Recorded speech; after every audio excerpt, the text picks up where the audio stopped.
Blade&Soul Revolution is an upcoming mobile MMORPG from Netmarble, the studio behind 2016's popular Lineage 2 Revolution.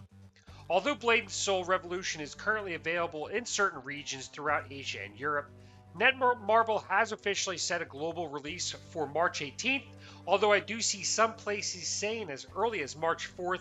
I guess we will have to stay tuned for this. Ahead of its launch, I was able to spend a good amount of time working my way through the early levels of the game, as well as some endgame content, getting a hands-on look at its narrative, complex combat system, and how it plans to set itself apart from the competition. Like any MMO worth its salt, Blade&Soul Revolution features a robust character creator. You will have 4 races to choose from. Once you choose your race, you'll notice that you have the option to choose a class within the race. Some races have 3 options, while some races have 2 options. No race offers every class, so you will have to choose your race and class wisely.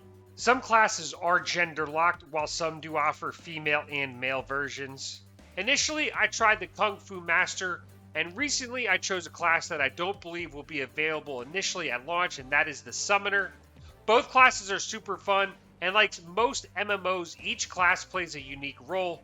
Some are more damage-oriented, while some are tanks, and others yet help with team gameplay. Once you've picked your class and race, you'll have a chance to modify their appearance to your liking before diving straight into the action. Unfortunately, things started a bit rough. The graphics weren't quite as impressive as I was expecting for an MMO launching in 2021.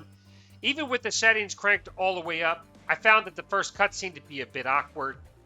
These are some solid graphics, but with Black Desert Mobile out for well over a year now, you would expect newer MMOs to be on par, if not better. Those feelings did start to fade after jumping into Blade&Soul Revolution's combat system, which is by far the star of the show. In typical mobile MMO fashion, your combat skills are mapped to an action wheel on the right-hand side of the screen. Press a button and you'll perform that action. However, doing so will then remove that skill from the wheel, replaced by a subsequent skill in that chain. Essentially, this means you can perform several different moves by pressing the same button in rapid succession. To further add to the complexity, you can take advantage of the chain skills by activating different skills in certain orders. This new combat system in Blade&Soul Revolution offers many different combination effects and allows for a wide variety of skill combos. That's just the beginning of the combat system. As you upgrade skills, unlock new variants for your attacks, and combine your skills with other players for joint attacks, there's also 2 different ways to dodge incoming attacks. You can either backstep away from your opponent or rotate to the back of their attack, so to the back of them if they're facing you. The game does offer you the option to automate combat and questing, and while it's great for a bit of grinding, you will want to take manual control during intense boss battles. Although the auto battle function might be able to execute some basic combos, it doesn't do a great job at dodging enemy attacks. It just doesn't dodge them at all, which is perfectly fine. With a combat system this engaging, you're doing yourself a disservice if you run through the game on autopilot. So for those of you out there not interested in an auto fight, auto questing game, yes, this game does have these options, but for the harder content, you will need to do the manual fighting option. There's also the usual assortment of crafting, upgrading, fast traveling, and exploration. The one standout here is the gliding mechanic, which lets you cross large chasms and adds a twist to the usual modes of travel.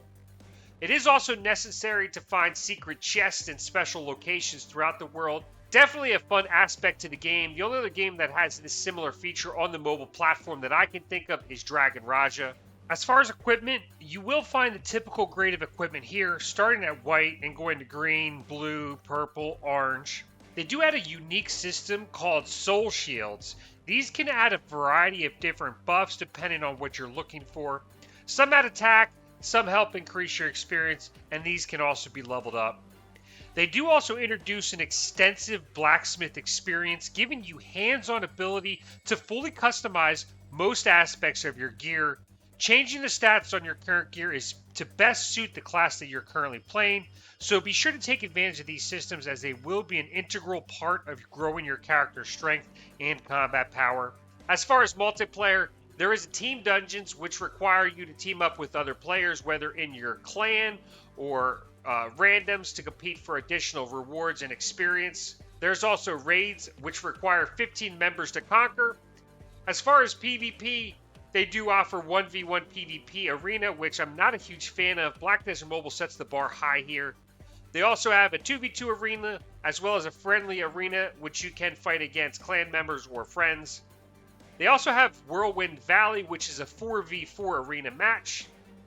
Lastly, and probably the most important, is they have certain maps throughout Blade&Soul Revolution. These maps are open PvP maps and are actually a lot of fun, offering rewards that can be exchanged for goodies to help improve your character's strength, as well as some good experience for the mobs on those maps. With the in-depth combat system, this will be a fun change of pace from the standard MMOs on the mobile platform currently. There is even faction battles, which allow for fighting over specific territories. These battles are massive and another very fun part of the game. They also happen at specific times and require multiple clans of the same faction working together to win a specific territories. These battles can support up to 500 players on the battlefield.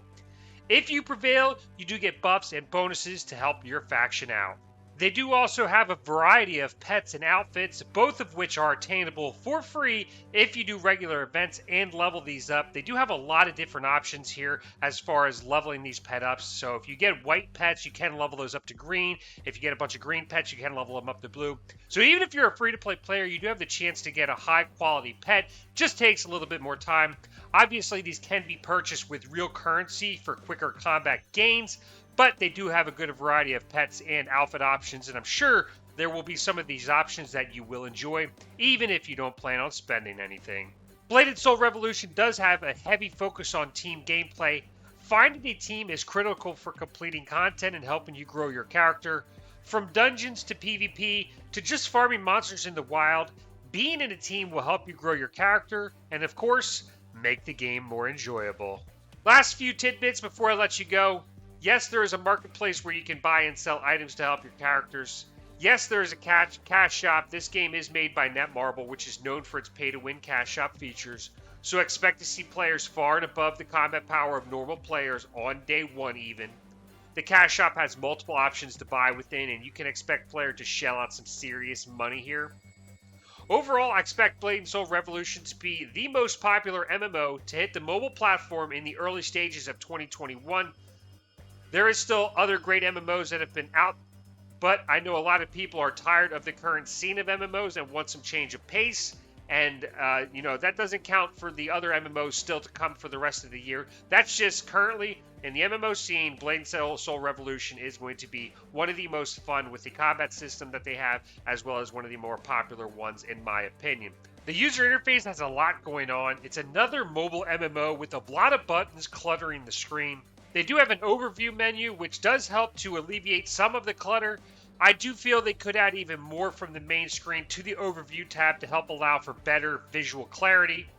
They do offer 4 different camera angles, which is nice compared to other mobile MMOs out right now, typically offering 1, and it is pretty limited.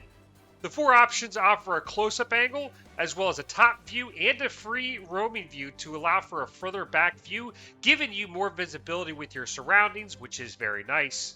There's also world bosses, known as field bosses in Blade&Soul Revolution.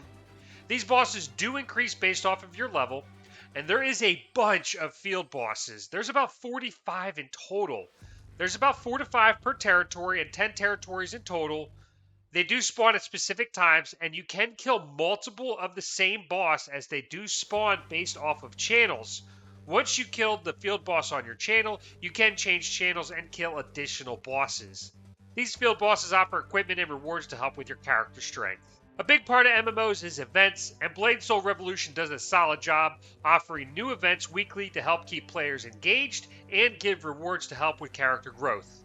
These events vary. Some will be PvP based, some you will be required to kill field bosses or random bosses throughout the world, while others have you visit locations and kill certain monsters. That is everything for the little tidbits on Blade&Soul Revolution. I hope you guys are excited for its release here in just a few days or weeks. It is going to be a lot of fun. If you're interested in more information about the game, be sure to subscribe to the channel, as I will be covering this game more in depth. Thank you for stopping by. With that being said, I will see you next time.